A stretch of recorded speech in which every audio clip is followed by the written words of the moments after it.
서원한국사 오늘도 즐겁게 힘차게 시작해 봅시다. 자, 오늘 할 내용은 바로 세 번째 시간 고려의 대외관계입니다. 다음 기사는 우리 외교를 빛낸 인물 제1호 서희에 대한 것입니다. 함께 보시죠.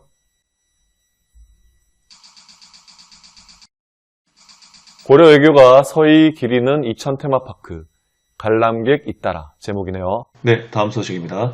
위안부 피해 소녀상과 사드 배치 문제 등으로 우리나라 외교력이 시험대에 오른 가운데 고려시대 외교가로서 이름을 날린 서희 선생을 기리는 경기도 이천시 서희 테마파크의 발길이 이어지고 있습니다. 이 테마파크는 서희 선생의 고향인 이천시 부발읍 마암리 효양산 자락에 지난해 6월 개원했습니다. 서희 선생은 거란의 80만 대군을 외교 단판으로 물리치고 강동 육주를 회복하는 등 뛰어난 외교술이 널리 알려져 있습니다. 땡땡땡 시장은 요즘처럼 어려운 시절엔 서희 테마파크를 둘러보며 역사의 교훈을 되새겨볼 필요가 있다고 말했습니다. 한편 외교부는 우리 외교를 빛낸 인물 제1호로 서희 선생을 지정한 바가 있습니다. 이상 김진혁 기자였습니다. 네, 여러분 잘 봤죠? 서희는 어떤 나라의 인물일까요? 예, 바로 그렇습니다. 고려입니다.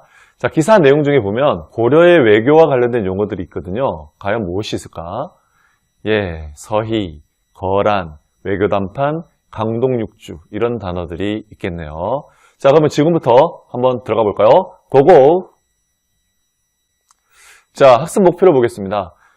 일단 고려 대외관계의 기본적인 특징, 그 기본적인 정책을 말할 수 있어야 되겠습니다. 두 번째는요, 거란의 침략을 극복하고 여진의 성장에 대응하는 과정을 설명할 수 있다입니다. 고려 전체 대외관계를 먼저 봐야 될 것 같아요. 자, 10에서 11세기 그 무렵에는 거란 그리고 그가 세운 요나라, 요와의 관계를 보면 될 것 같고 12세기는 여진, 그 세운 나라인 금나라와의 관계를 보면 될 것 같습니다. 자, 13세기는 몽골, 원나라와 관계를 보면 될 것 같고요. 14세기에는 홍건적과 왜구, 홍건적이 뭐죠? 나중에 배우게 될 겁니다. 자, 왜구는 들어봤죠?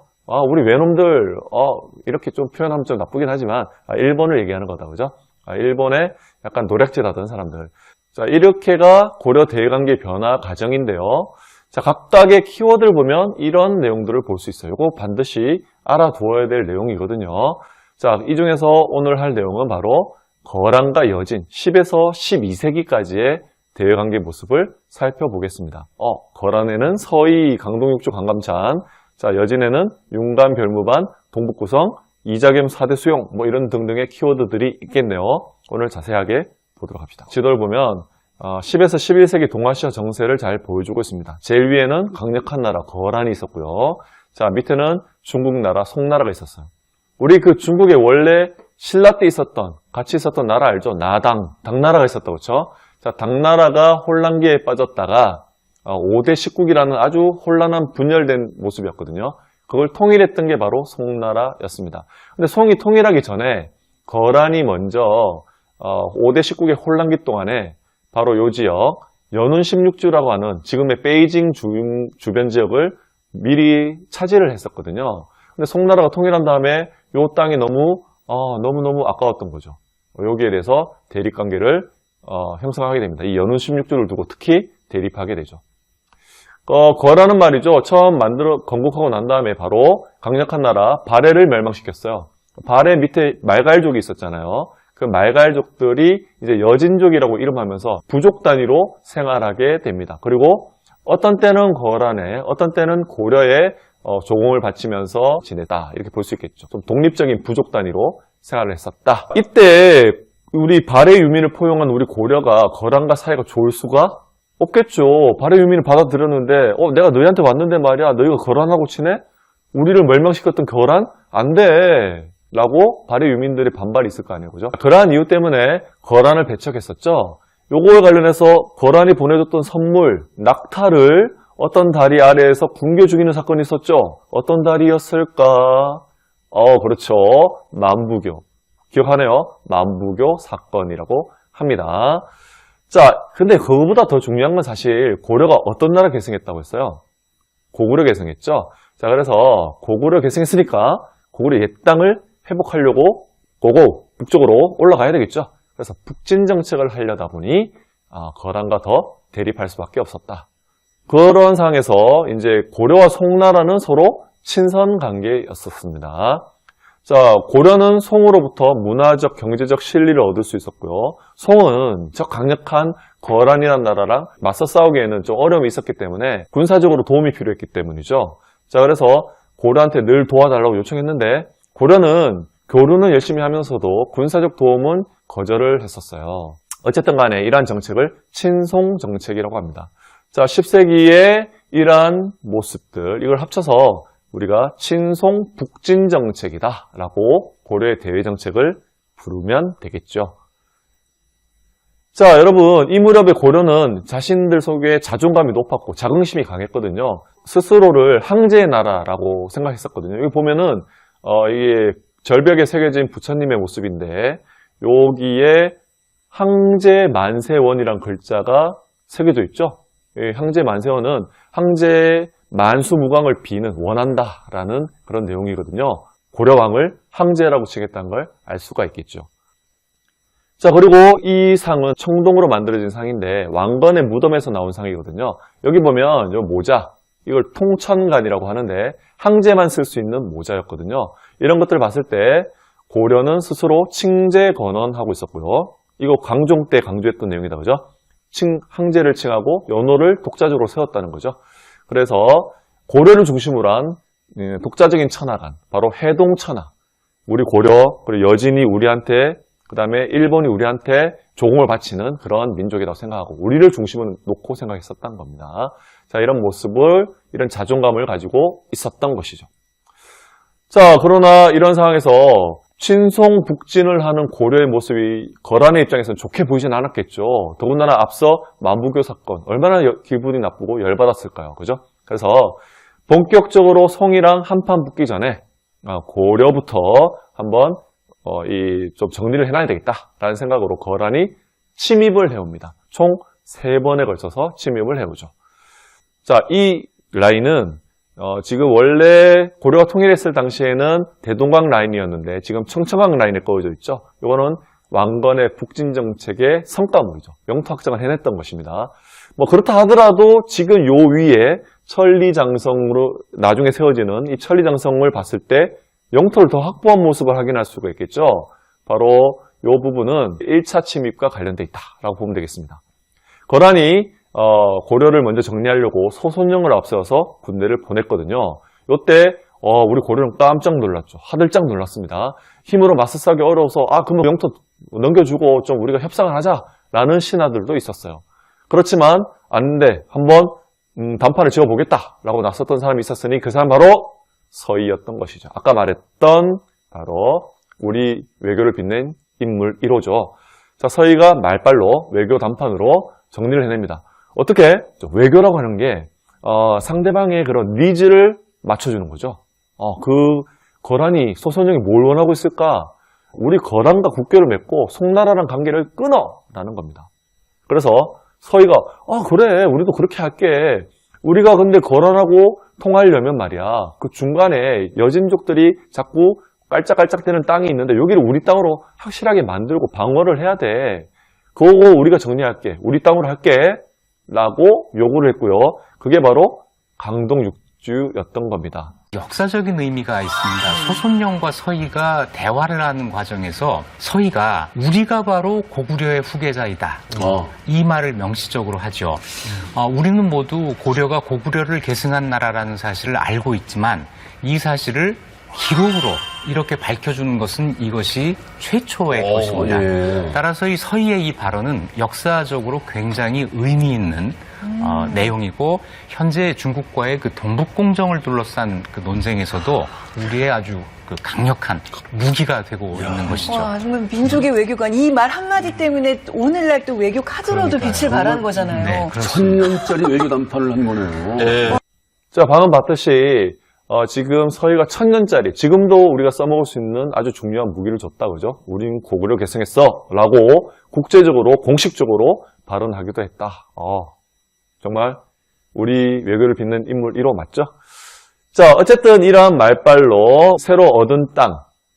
자, 이게 바로 압록강 동쪽의 6개 주, 바로 이 지역이죠.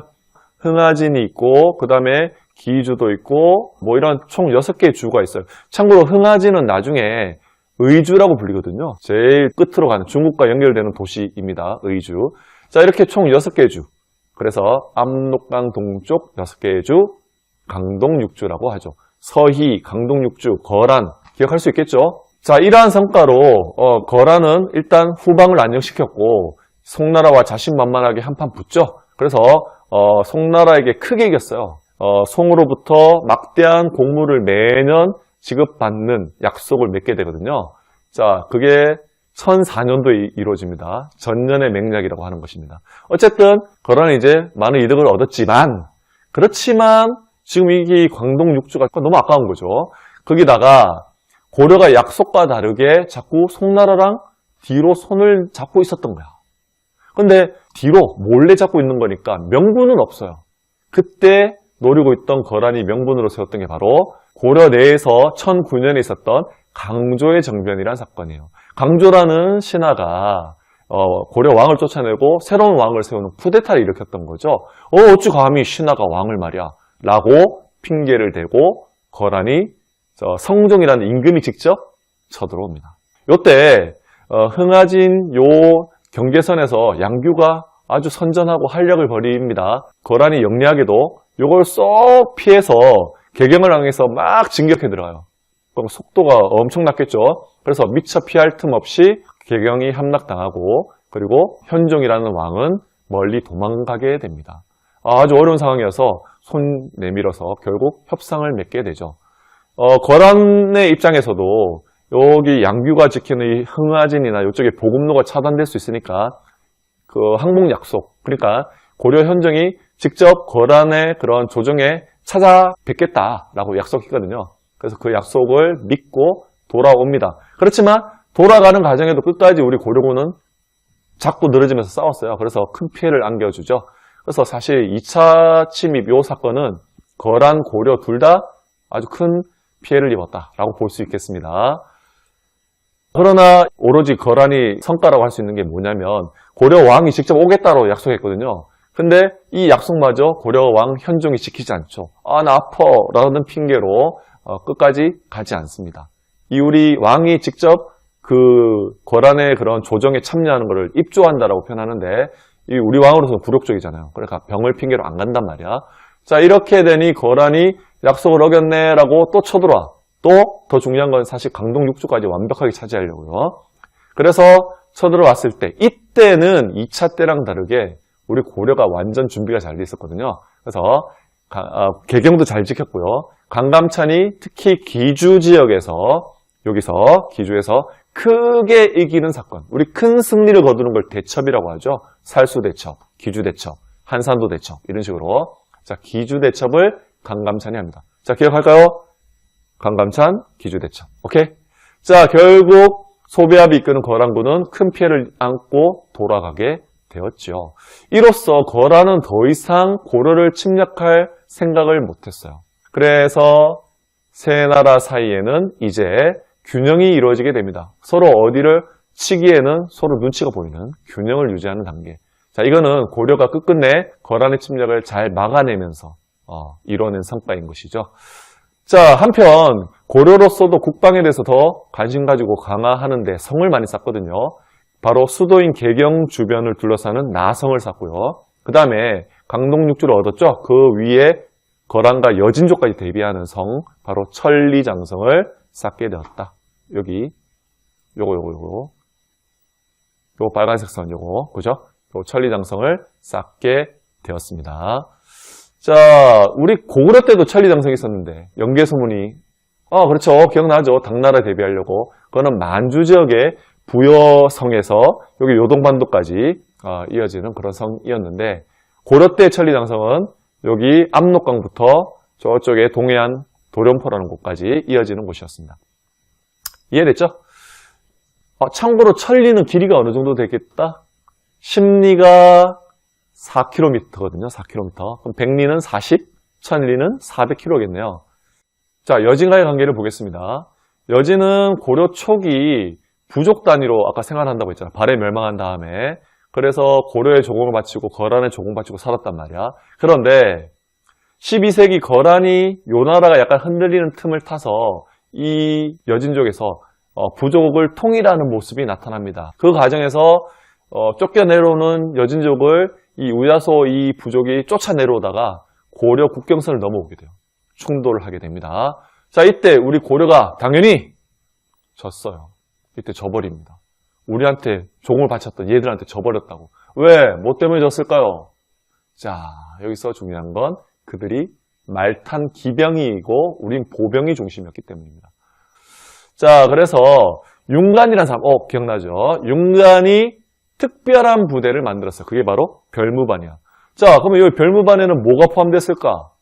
여진족의 기병을 상대하기 위한 기병이 들어갔겠죠? 그게 바로 신기군이라고 합니다. 또한 보병, 신보군도 있고요. 그리고 승려들이 중심으로 조직된 항마군이라는 군대가 있었어요. 참고로 항마군은 뜻이 뭐냐면 악마를 항복시키는 군대, 종교적이다 그죠? 승려가 중심이 됐다.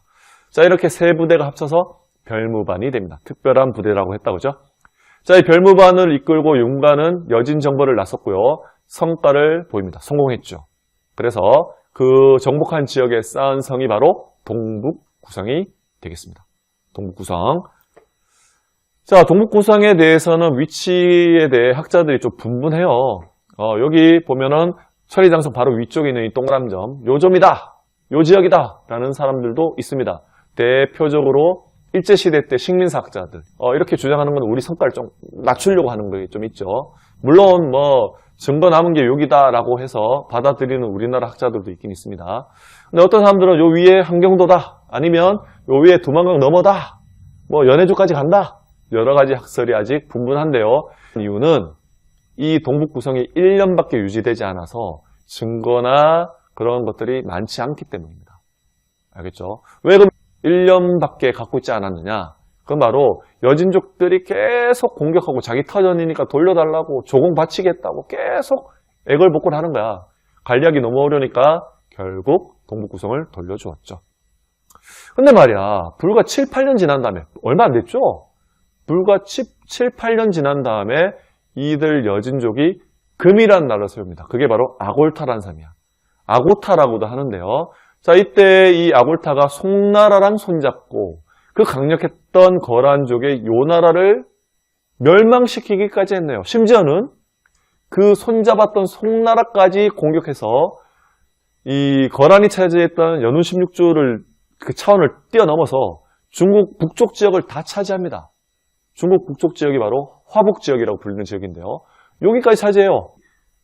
그 두 번째 앞에 있는 그 동그란 거. 금나라가 중국 반틈을 차지했단 말이야. 그러면 송나라 망했을까요? 그건 아니고 그 밑에 있듯이 송나라는 남쪽으로 내려간 송이라고 해서 남송이라고 합니다.